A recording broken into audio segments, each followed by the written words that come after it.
Hello guys and welcome back to my channel. I hope you are having a wonderful day. In today's video we are going to be doing the book of the month choices for June 2023. I know I didn't do this video in May, but I will show you in this video what book I did pick up for May. So for June's choices we have 5 books to choose from, and I chose 2 books this month. If you don't know what Book of the Month is, Book of the Month is a book subscription service where you can pick out one hardcover book per month with your book credit, or you can pick out a audiobook, because Book of the Month now does audiobook. And Book of the Month has 3 different plans: a 1 month a book credit, or a 2 month a book credit, or a yearly subscription. So these days I do a combination of physical book and audiobook. So this month I did 2 physical book copies. So our first book is the book I chose for the month. So the book I chose for the month is a fantasy. I have never really read a fantasy book, so I wanted to try something new, and the title of this book seemed interesting to me. So this is a fantasy called Ink, Blood, Sister, Scribe. It's a debut book. The author is Emma Torres. Forgive me if I said the name wrong. The quick take for this book is: in this epic adventure, 2 strange sisters bear the weighty responsibility to protect their family's magical library. Okay, just from the quick take, I am getting charm vibe just from the sister aspect of this book and the magic of the sisters. I'm getting charm vibe. Charm was like my favorite show when I was little. So the good to know is a 400 plus page multiple viewpoints, which is my favorite style to read, is a multiple viewpoint. If you guys want to know any multiple view book I have read mostly Colleen Hoover's multiple viewpoint books. This has LGBTQ plus themes, and it's a book about books. The why I love it was written by Ruth Emmy Lang. She has a book on Book of the Month called The Wilder Women. I do own the book The Wilder Women. It was a November choice from last year. Okay, she's saying this book is beautifully written. This book had her full attention. It captured her imagination. So this seems like it's going to be interesting if it can capture your imagination. The main characters don't know what their fate is going to be. So I'm very excited to read this. Let's see what the synopsis says. For generations, the Catalan family has guarded a collection of ancient and rare books that let a person walk through walls or manipulate the element. Books of magic that half-sisters Joanna Esther have been raised to preserve and protect. All magic comes with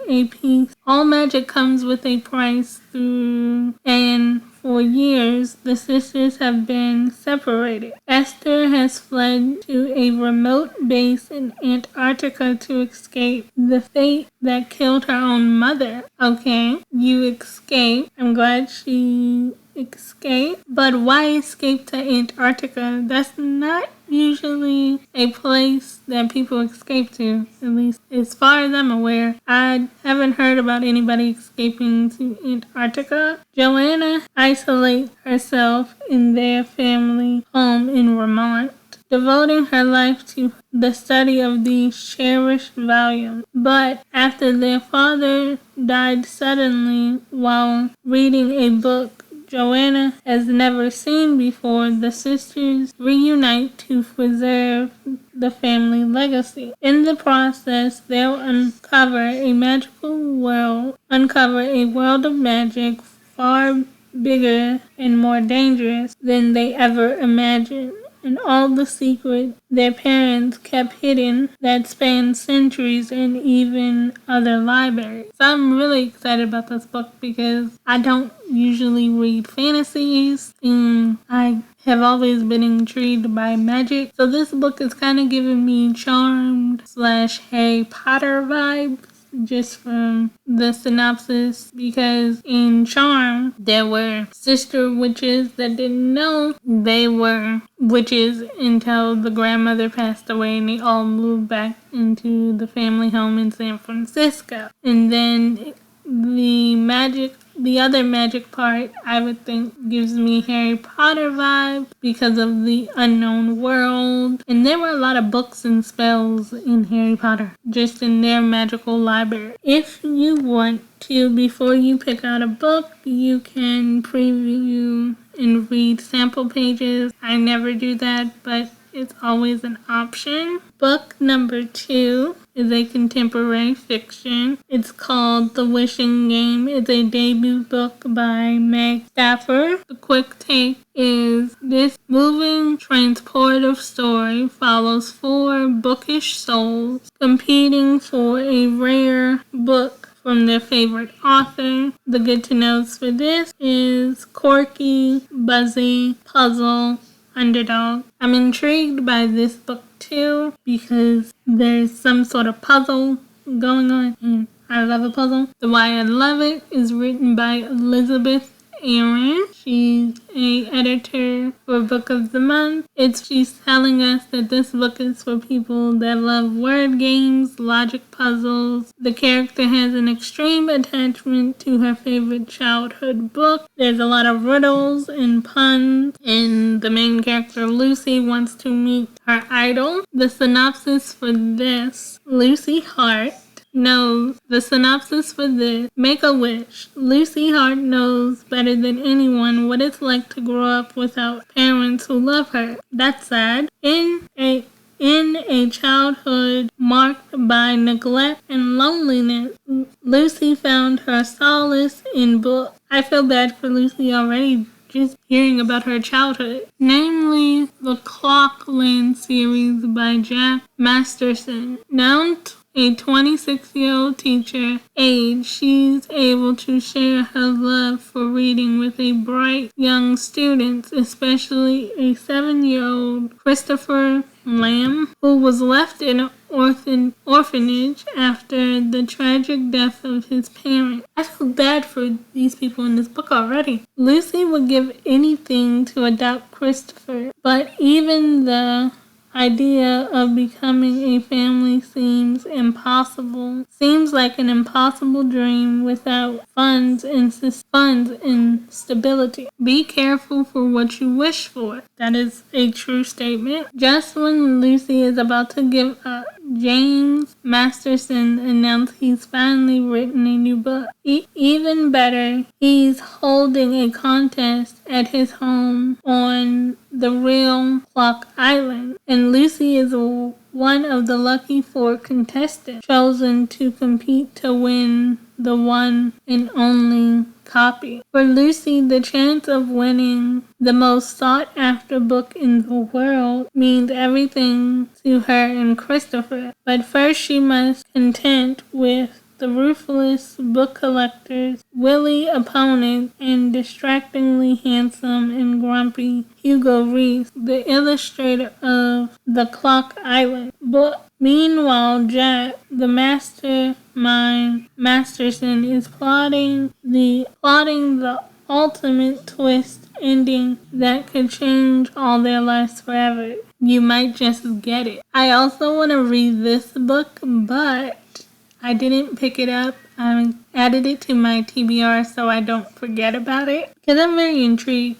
And what is he planning? Like, okay, you're having this contest at your house. What are you planning to do to these people? Are you going to give the book away? Is that your real intention? I have so many questions. Book number 3 is an historical fiction called Lady Tran's Circle of Women. It's by Lisa Sees. The quick take, a spontaneous tale about female friendship and leadership in the 15th century China, challenging women's place in society. The good to know is feminist, slow build, family drama, and international. The Why I Love It is written by Amina Parshka, the author of The Circus Train, which you can find The Circus Train on Book of the Month. Okay, so this book brings a light to one of China's earliest documented female physicians. The grandmother is a doctor and she trains her granddaughter in the art of Chinese medicine. I don't really read historical fiction, so let's see what the synopsis says. According to Confucius, an educated woman is worthless, but Han Yongkatan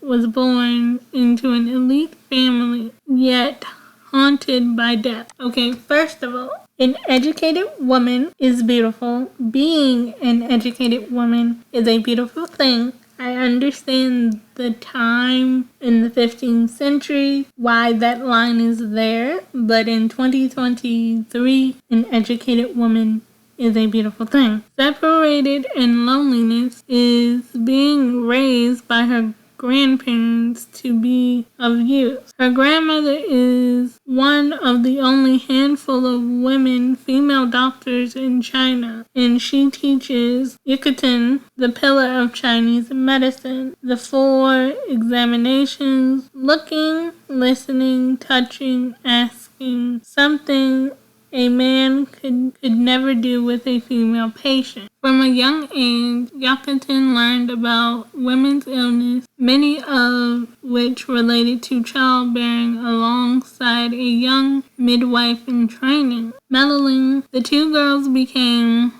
girls find fast friendship and mutual support despite the prohibition that a doctor should never touch blood while a midwife comes in frequent contact with it. That's interesting. I've never heard that before. And now they vow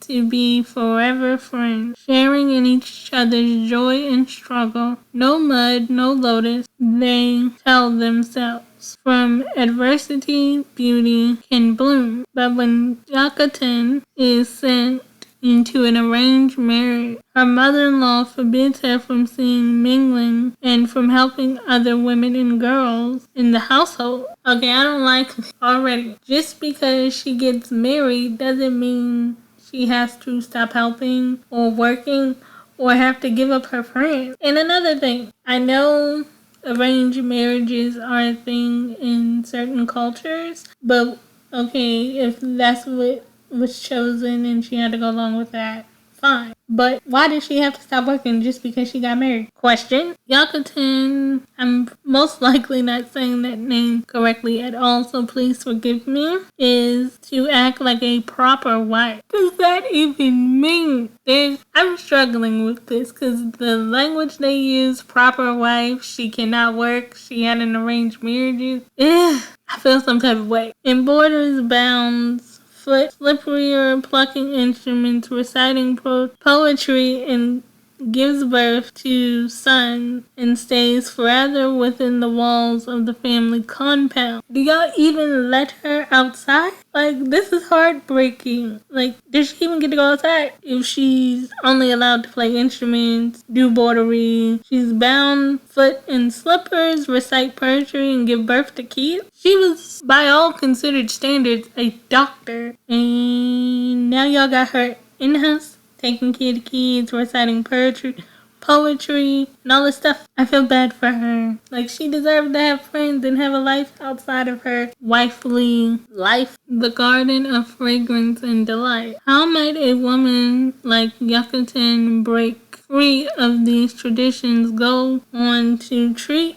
women and girls from every level of society, and lead a life such as importance that many of her remedies are still used 5 centuries later? How might the power of friendship, support, or contemplating these effects. Lady Tran's Circle of Women is a captivating story of women helping other women. It is also a triumph reimagination of life of a woman who was remarkable in the Ming Dynasty and would be considered remarkable today. She is remarkable. Book number 4 is a thriller called She Started It. It is another debut. I've noticed we've had like 3 different debut books for the month of June so far. This book is by Cyan Gilbert. I'm not sure if I said the first name correctly. The quick take revenge. Revenge is a dish best served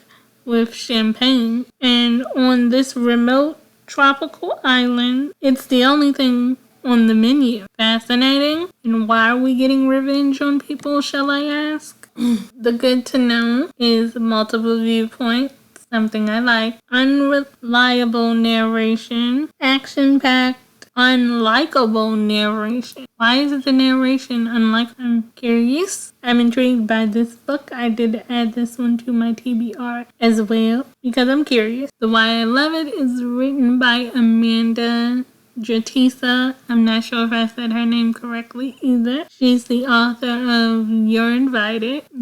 You're Invited is also on Book of the Month. Okay, so this starts with what happens to mean girls when they grow up. I would hope if you were mean when you were younger, you would change to be a nicer person. You would see the error of your ways when you got older, I would hope. And there's something else she says in here that intrigues me.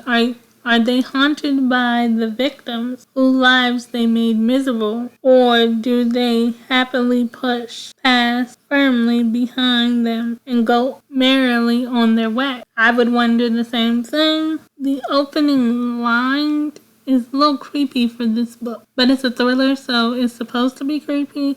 The opening line, there's only the bride waiting for me, and she's covered in blood.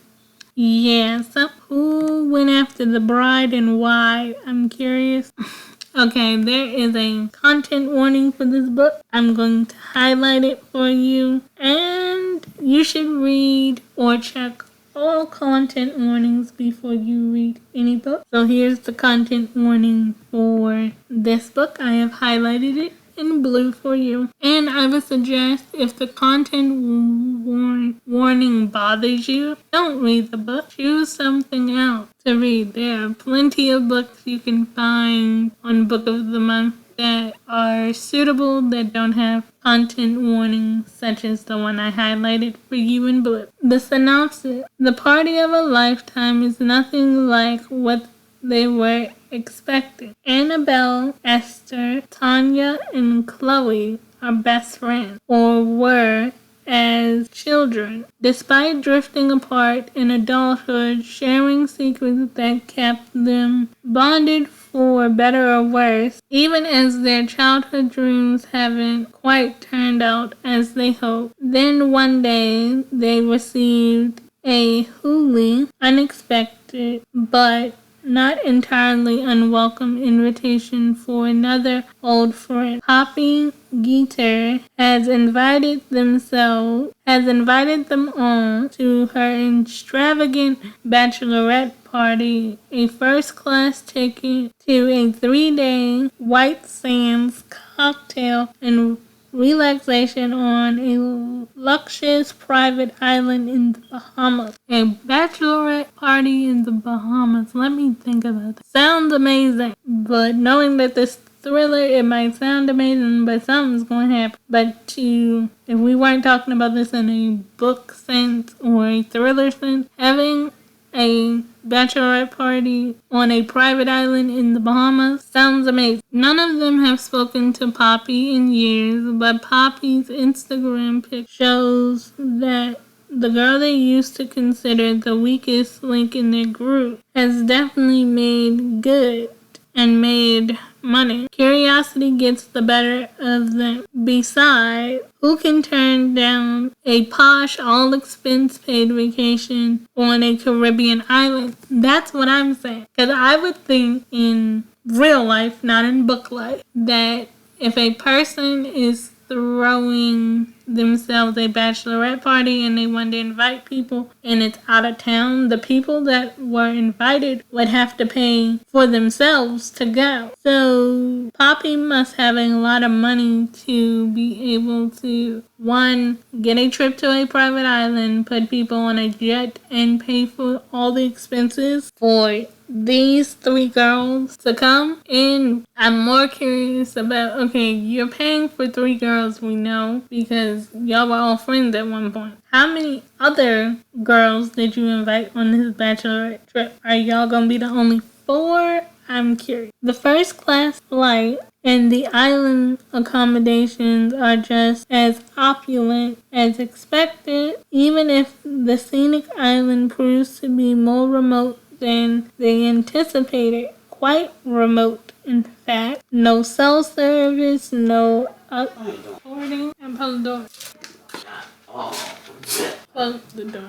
The first class flight and island accommodations are as opulent as expected, even if the scenic island proves to be more remote than anticipated. Quite remote. In fact, with no cell service and no other guests, the women quickly discovered they underestimated Poppy and each other as their darkest secrets are revealed. The tropical adventure morphs into a terrifying nightmare. Ooh, I am really intrigued by this book too, because y'all going to a remote island with a friend that y'all haven't seen in years that y'all were probably mean to, and she paid for y'all to come. It's extravagant, it's expensive. Y'all on this private island. Now y'all have no cell service, no other people, and y'all on this remote island. Things are going to get ugly, and they're going to get ugly quickly, and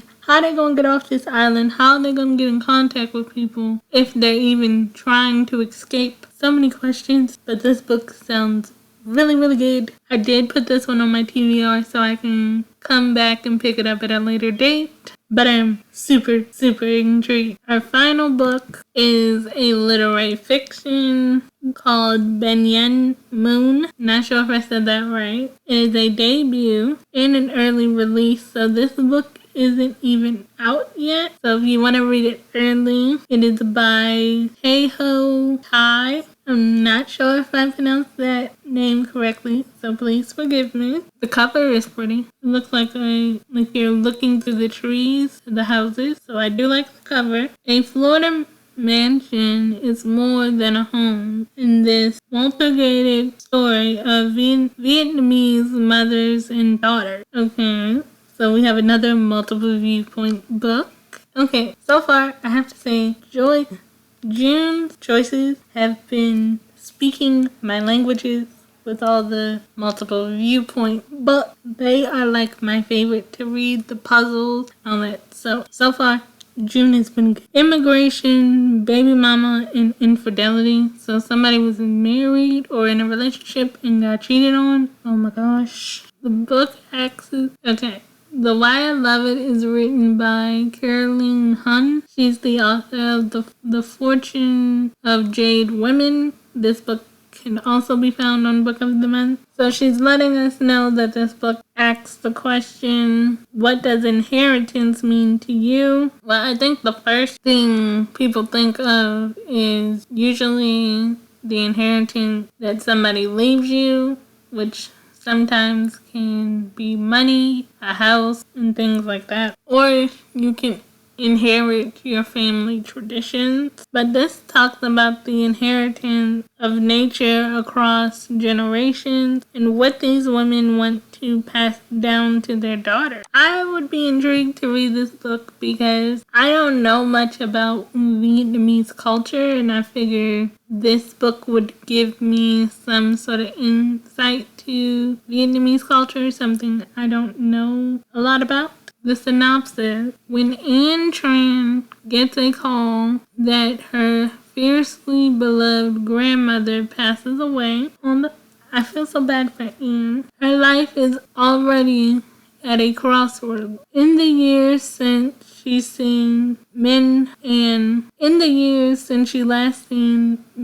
Ann has built a seamlessly perfect life. A beautiful lake house, a charming professor boyfriend, and invites to elegant parties that bubble over with champagne and good taste. But it all crumbles with one positive pregnancy test. Babies are a blessing. Why would her life crumble because she finds out she's pregnant? Unless they weren't planning on having a baby, I'm not really sure. But I'm curious. With both her relationships and carefully planned future now in question, Anne returned home to Florida to face her estranged mother, Hung. I'm not sure if I said that name right. Back in Florida, Hung is spontaneously mourning her mother, and recently for her, having the relationship with Anne she never did. I'm curious, why didn't they have a good mother and daughter relationship? Then Anne and Hung learn that Ming has left them both the Banyan house, the crumbling old manor that was Anne's childhood home. Strange Gothic glory. Under the same roof for the first time in years, mother and daughter must face the shimmering question of the past and the uncertain future, while trying to rebuild their relationship without the one person who held them together. Running parallels to this Min story as she goes from love-struck teenager living in the shadows of the Vietnam War to determined young mother immigrating to America, searching for a better life for her children. And when Anne makes a shocking discovery in the Banyan house attic, long buried secrets come to light as it becomes clear how decisions Ming made in her youth affected her for the rest of her life and beyond, spanning continents from the 1960s Vietnam to the wild swamplands of the Florida coast. Banyan Moon is a stunning and deep moving story of mother and daughter, the things we inherit and the lives we choose to make out of that inheritance. Okay. So there's 2 more books I need to show you. First, I need to show you the other book that I picked up that is not on our June list. It is in our new and recent section. It is right here. It is Christina Lauren's The True Love Experiment. I have been eyeing this book, and when I saw it on Book of the Month, I was like, time to get it. I have been wanting to read a Christina Lauren book for a while, and I was like, why not start out with her latest book and then work my way backward? And plus, y'all know, I can't help myself when it comes to romance, and it was a romance book, and I was like, well, I at least need to read one romance this month, so this is it. To find this book, you have to find it in the new and recent add-on. And if you don't want to pick up the book, like the physical copy, they do have this book on audio, but I wanted the physical copy because I love the cover. If I'm being honest, I love the cover. Sometimes I just like having the physical copy. So The True Love Experiment is written by Christina Lauren. It is a romance book, the quick take in this warm, winning rom-com that may just convert a few reality TV skeptics and romance writers learning to walk the walk. This book is 400 plus pages. LOL. It's a light read and it's salacious. The Why I Love It was written by Kayla Owens, and she's the author of the book The Reunion, which you can find on Book of the Month. And I actually do own the book The Reunion as well. It was a January choice for Book of the Month. It says a guaranteed happy ending. And what I do know about this book, the main character in this book is a character from another Christina Lauren book. I can't remember what the book is called. Give me a second. and I will look it up. I will look it up and tell you where this character comes from. Okay, so the main character in this book is named Frizzy, and Frizzy is a character from Christina Lauren's book called The Soulmate Equation. I have not read any Christina Lauren book, but even though the character was in another book, the two books are not related, just the character from another book is getting its own book to be front and center, from what I understand. So you don't have to read The Soulmate Equation to be able to read The True Love Experiment, but I am planning on reading The Soulmate Equation, which I found that book on Amazon, because I do want to get to know this character Frizzy just a little bit, to see what they were like in the other book to compare it to what they're like in The True Love Experiment. So the synopsis for this book: sparks fly when a romance novelist and a documentary filmmaker joins forces to craft the perfect Hollywood love story and take both of their careers to the next level, but only if they can keep the chemistry between them from taking the whole thing off script. Felicity Frizzy Chen is lost. Sure, she got an incredible career as a beloved romance novelist with a slew of bestsellers under her belt. When she asks to give a commencement address, it hits her. She hasn't been practicing what she preaches. That's interesting. So she can write about amazing love, but she has an experience. She's inexperienced with having an amazing love. Frizzy hasn't ever been in love. So I guess Frizzy's proof that you don't have to be in love to write about love. Plus, definitely. But that Spoonworthy can't stop thinking about him with all his incompassionating feelings. Nope, nothing. What happens when the optimism she spent on her career encouraging in her readers to start to feel like a lie? Connor Prince, now that's a name, documentary filmmaker and single father, loves his work in large because it allows him to live near his daughter.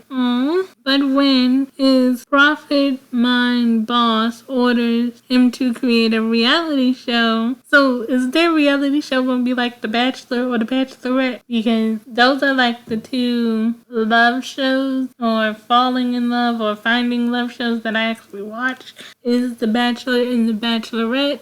I do know there are some few love shows on Netflix, like Love is Blind. I've never watched. So is it going to be like Love is Blind, or is it going to be like The Bachelor or The Bachelorette? Curious. And why do they want them to make a reality show? I'm curious. Usually documentaries teach you or bring awareness to something. They don't usually create reality TV. Putting his job on the line. Connor is out of his element, despite desperate to find his romantic lead. A chance runs in with an exasperated Fizzy offers Connor the perfect solution. What if we could show the queen of romance herself falling? Okay, so is the queen of romance a celebrity? I'm just curious, because now that they're saying queen of romance, like, is she gonna be the lead in the show and they're gonna try to find her love? Is Frizzy gonna be the one that's gonna be the lead and they're gonna find guys for her? Because then that would make me think of not Bachelor or Bachelorette. This would make me think of like one of those celebrity love shows like Flavor of Love, because he was a celebrity. Ray J of Love. One of those. What if he could show the queen of romance herself falling head over heels for all the world to see? Frizzy gives him a hard pass unless he agrees to her list of demands. When he says yes and production on the love experiment begins, Connor wonders if that perfect match will be in the cue cards for him too. The love experiment is a book fans have been waiting for forever since Frizzy's debut in the soulmates equation. But when the light comes on, all eyes on her, it turns out the happily ever after Frizzy has all but given up might be a lie just behind the camera. So I am definitely going to be reading the Soulmate Love Equation. I found that book on Amazon. You can find it on Amazon. I don't have it yet, so I can't tell you what it's about because I don't know. But I will be reading the Soulmate Equation before I read this one just to get my introduction to Frizzy. And since I didn't show you last month what I picked up, I'm also going to show you the book that I picked up in May. This was my May choice. I am currently reading it now. It's by Taylor Adams. It is called The Last Word. He is a repeat author of Book of the Month. The quick take for this book is, while sitting in the house, Emma Carpenter starts encountering eerie things after posting a negative review of a horror novel. The good to know for this book is a fast read, rugged, writer's life, and creepy. So far for this book, I'm only on the first chapter, but the little prologue for the book, I'm not gonna lie, I was a little creeped out by. So it's not super creepy, but the prologue will definitely intrigue you. The synopsis for this book: after posting a negative review, a woman living in a remote location begins to wonder if the author is a little touchy or very dangerous. In this impulsive, pounding novel of psychological suspense and terror from the critically acclaimed author of No Exit. You can also find Taylor Adams' other book, No Exit, on Book of the Month. There is a content warning for this book. I will show it to you in a second. Emma Carpenter lives in isolation with a golden retriever named Laika, house sitting on an old beachfront home on a rainy Washington coast. Her only human contact is the enigma old neighbor Deke, and via text to the house owner Jules. One day she's reading a poorly written, gruesome horror novel by the author H.G. Cain and posts a 1-star review that drags her into an online argument other than the author with none other than the author himself. For some reason I can't read today. I don't know what that's about. To Emma, this can't be a disturbing incident starting to occur at night. Oh, I'm all over the place with this reading. We're going to try this again. Soon after a disturbing incident started to occur that night, to Emma, this just can't just be a coincidence. It was strange enough for the author to bicker with her online about a lousy review. Could he be stalking her too? Emma digs into Cain's life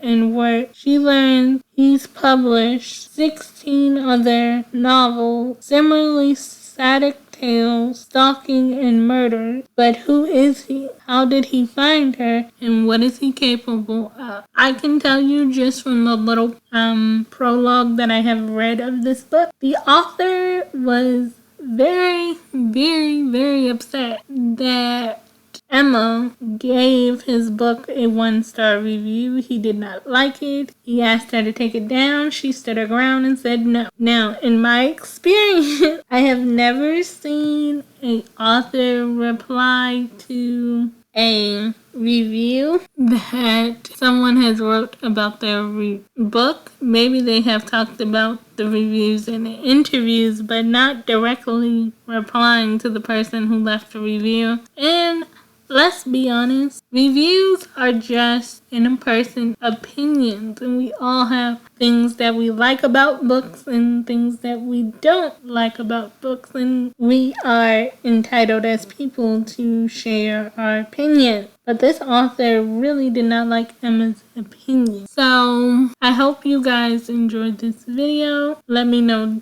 down in the comments, which book would you have chosen if you were choosing for Book of the Month? Oh, and I also have to tell you that if you are a friend or BFF of Book of the Month, instead of only having 2 add-on books that you can add on to, you can now add up to 4 additional books. So you can pick up 5 books on Book of the Month now with your additional fees depending on your plan on Book of the Month. So I hope you guys enjoyed this video. Remember, I'm always thinking of you, sending my love, and bye for now.